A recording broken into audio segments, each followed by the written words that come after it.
बिस्मिल्लाहिर्रहमानिर्रहीम। अस्सलाम वालेकुम। मैं जवाद हसन जोइया आपकी खिदमत में हाजिर। आज हमारा टॉपिक सल्फ़र का मकई में इस्तेमाल है। दोस्तों, सल्फ़र बहुत अहम न्यूट्रेंट है मकई के लिए। अभी तक बहुत से किसान दोस्तों को सल्फ़र की अहमियत के बारे में अंदाज़ा नहीं है। मकई हमेशा से बताता रहा हूँ, बहुत ज़्यादा न्यूट्रेंट लेने वाली एक फसल है और जिसमें हर न्यूट्रेंट का किरदार अलग से और बहुत अहम है। सल्फ़र की 2 से 3 शक्लें हमें मार्केट में मुयस्सर हैं। एक एलिमेंटल सल्फ़र, एक पाउडर फॉर्म में WDG फॉर्म 80% सल्फ़र और एक बायो सल्फ़र। बायो सल्फ़र में अभी तक मुस्तनद या ऑथेंटिक सोर्सेज बहुत कम हैं। अवेलेबल है, ज़रूर है, मिल जाता है, लेकिन कंपनियां अभी तक बायो सल्फ़र पे काम नहीं कर रही, इसलिए आसानी से मार्केट में बायो सल्फ़र मुयस्सर नहीं। एलिमेंटल सल्फ़र ऐसा सल्फ़र होता है जो ज़मीन में जाकर काबिल हसूल शक्ल इख्तियार करने में बहुत वक्त लेता है। ये रॉ फॉर्म में होता है, इसको इस्तेमाल नहीं करना चाहिए।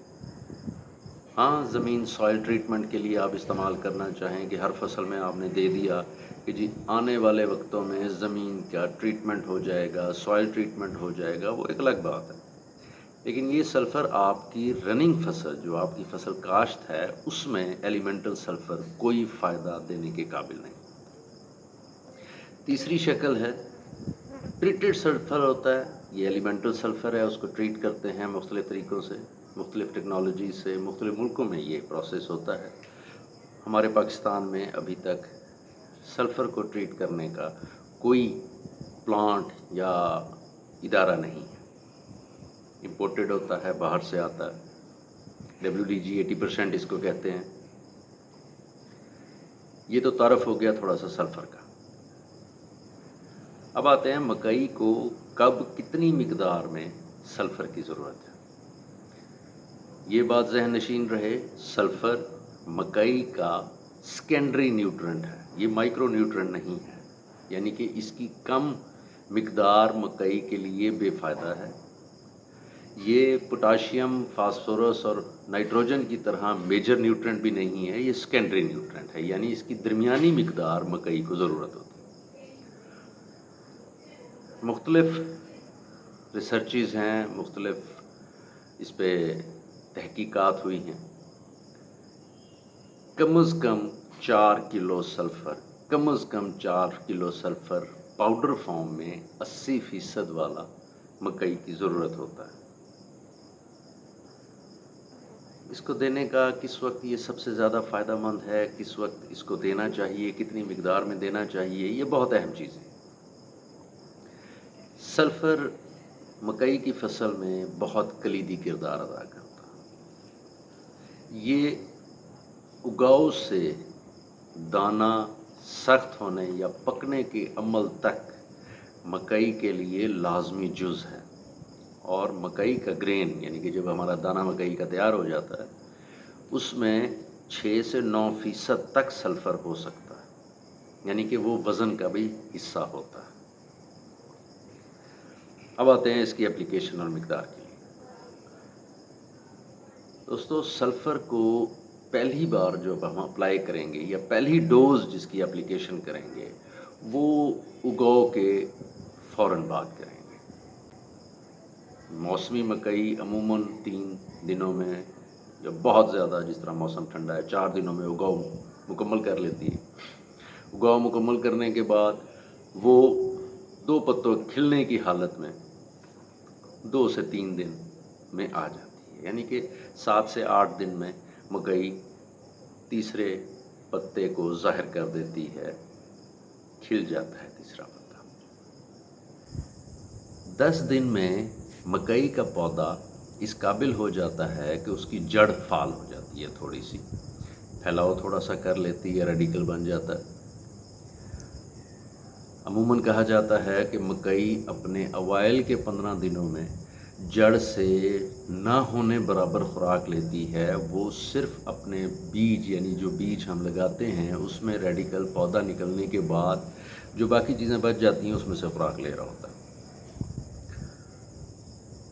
اور 15 دنوں کے بعد اس کی جڑ اس قابل ہوتی ہے کہ وہ زمین سے خوراک حاصل کر سکے۔ ہم کوئی بھی نیوٹرنٹ جب دیتے ہیں، کوئی بھی کھاد کیمیکل شکل میں مکئی کو دیتے ہیں، تو یہ 4 سے 6 دن میں اس قابل ہوتی ہے کہ یہ جڑ اس کا حصول کر سکے۔ اس لیے پہلی سلفر کی ڈوز جو بہترین وقت استعمال ہے وہ جب مکئی 10 دنوں کی ہو جائے۔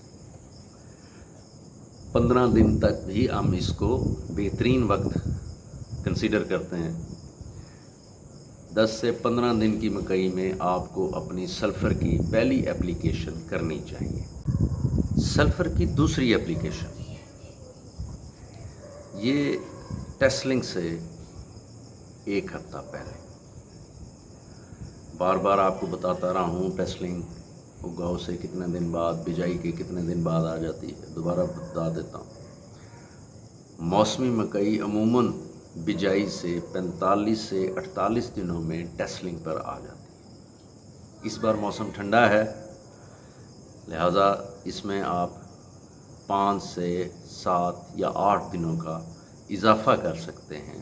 ایسا ہو سکتا ہے کہ اس بار مکئی 48 کی بجائے 55 دن میں ٹیسلنگ پہ آئے۔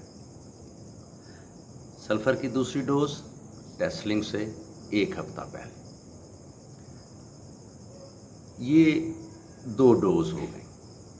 ایک تیسری ڈوز ہے جس کا استعمال فائدہ مند ہے، لازمی تو نہیں کہا جا سکتا، لیکن اگر وہ آپ اپلائی کریں گے تو اس کا فائدہ ہوگا۔ وہ سلفر کی ڈوز آپ اپلائی کریں گے جب آپ کا گرین فارمیشن یعنی کہ ٹیسل آ گیا، پولینیشن ہو گئی، چھوٹا سا ایسے پیلا سا دھبا بن گیا، اسے گرین فارمیشن کہتے ہیں، یعنی کہ بہت مائنیوٹ لیول پہ بڑا چھوٹا سا دانہ فارم ہو گیا، اسے ہم R2 سٹیج کہتے ہیں۔ یہ عموماً ٹیسلنگ سے 12 دن بعد، تقریباً 12 دن بعد یہ سٹیج آ جاتی ہے۔ اس سٹیج پہ بھی آپ سلفر تھوڑا بہت اپلائی کریں۔ اب آتے ہیں کہ کس سٹیج پہ کتنی مقدار میں سلفر اپلائی کرنا چاہیے۔ پہلی سٹیج بجائی سے 10 سے 15 دن کے درمیان، اس وقت ہم 2 کلو سلفر استعمال کریں گے۔ ہمیشہ سلفر کے ساتھ تھوڑی بہت یوریا ضرور ملائیں۔ سلفر کو اکیلا اگر فلیٹ کریں گے تب بھی وہ سلفر کا فائدہ ہوگا، لیکن اگر ساتھ آپ یوریا ملا دیں گے تو دونوں کی ایفیشنسی بہتر ہو جائے گی، یعنی کہ سلفر کی بھی اور یوریا کی بھی ایفیشنسی بہتر ہو جائے گی۔ 2 کلو 10 سے 15 دن کے بعد، 2 کلو سلفر ٹیسلنگ سے 1 ہفتہ پہلے۔ تیسری یعنی کہ ٹیسلنگ سے 12 دن بعد، اس وقت آپ 500 گرام سے 1 کلو تک سلفر اپلائی کر سکتے ہیں۔ اس وقت بھی جیسے یوریا کی اپلیکیشن بارے ویڈیو میں تفصیل سے بتایا کہ اس سٹیج پر تھوڑی بہت یوریا دینی چاہیے، تو اس یوریا کے ساتھ آپ 500 گرام یعنی آدھا کلو سے لے کر 1 کلو تک سلفر اپلائی کر سکتے ہیں۔ سلفر کیا کرتا ہے؟ سلفر پودے کی قوت مدافعت بہتر کرتا ہے۔ سلفر پودے کو سرسبز رکھنے میں مددگار ہوتا ہے۔ سلفر سیل فارمیشن بہتر کرتا ہے۔ سلفر غذا کی ترسیل بہتر کرتا ہے۔ یہ تو ہو گئے جو پودے پہ ڈائریکٹ اس کے اثرات ہیں، لیکن اس کے ساتھ جو سب سے زیادہ فائدہ ہے وہ یہ ہے کہ سلفر کی تیزابی کیفیت کی وجہ سے سلفر جب زمین میں جاتا ہے تو ایک بار پودے کو غذا کے حصول کو متحرک کرتا ہے، تیز کرتا ہے۔ دوسرا، اس ایسیڈولنٹ نیچر یعنی تیزابی فطرت کی وجہ سے زمین میں فکس ہوئی کھادیں بھی ایکٹیو کرتا ہے، کسی نہ کسی حد تک ان کو ایکٹیو کر دیتا ہے۔ ظاہر ہے جب وہ فکس ہوئی کھادیں تھوڑی بہت ایکٹیو ہوتی ہیں تو پودے کی غذا میں شامل ہو جاتی ہیں، پودے کو اضافی غذا ملتی ہے جو پودے کے لیے فائدہ مند ہے۔ ہم مختلف ٹائمنگز میں، مختلف وقتوں میں مختلف کھادیں اپلائی کرتے رہتے ہیں۔ ہر کھاد کے بارے میں تفصیلی ویڈیو میں آپ کو پیش کر چکا ہوں۔ مختلف ادوار میں مکئی کی فصل کے مختلف کھادیں اپلائی ہوتی ہیں۔ कुछ पौधा इस्तेमाल कर लेता है, कुछ ज़मीन में फ़िक्स हो जाते हैं। जो फ़िक्स हो जाते हैं पौधे की जड़ इस काबिल नहीं होती कि उनको ले सके, लिहाजा जब सल्फ़र फ्लड किया जाता है तो इसकी तेज़ाबी नेचर की वजह से, तेज़ाबी फितरत की वजह से वो थोड़ी सी एक्टिव हो जाती है, ब्रेकअप हो जाती है, उनकी फिक्सिंग कमज़ोर हो जाती है, जिसकी वजह से किसी हद तक पौधे को मिल जाती है। हमने 3 बार सल्फ़र अप्लाई किया, तीनों बार वो फिक्स खादें हमारे पौधे को मिली। यानी हम जो खादें दे चुके थे उनमें से बहुत सी फिक्स हो गई। जो ज़ाया होने का ख़दशा क्या होता है, यकीनी होता है कि वो ज़ाया हो रही हैं, लेकिन सल्फ़र के इस्तेमाल से वो किसी न किसी हद तक, कुछ तहकीक के मुताबिक 5%, कुछ तहकीक के मुताबिक 15% तक उन खादों को सल्फ़र एक्टिव कर देता है, यानी कि पौधे की काबिल हसूल शक्ल में पौधे के लिए मुयस्सर कर देता है। सल्फ़र के बहुत से फ़वाइद हैं। शुरू में बताया कि ये सेकेंडरी न्यूट्रेंट है, ये माइक्रो न्यूट्रेंट नहीं है। अगर आपकी ज़मीन थोड़ी सी सख्त है तो आप 6 किलो तक इस्तेमाल कर सकते हैं। अगर आपकी नरम मीरा ज़मीन है 4 किलो भी काफ़ी है, उसमें भी 6 किलो इस्तेमाल कर सकते हैं। ये नुकसानदेह चीज़ नहीं है, ना ज़मीन को नुकसान देता है ना फसल को। ये ज़मीन को भी फ़ायदा देता है और मकई की फसल को भी फ़ायदा देता है। अगर आप मकई की बम्पर क्रॉप बेहतरीन पैदावार लेना चाहते हैं तो अपनी खाद प्लान में सल्फ़र को लाजमी शामिल करें। इस चैनल को सब्सक्राइब करें ताकि जब भी नई वीडियो बनाई जाए आपके स्क्रीन पर ज़ाहिर हो जाए। अपनी दुआ में याद रखें। अस्सलाम वालेकुम।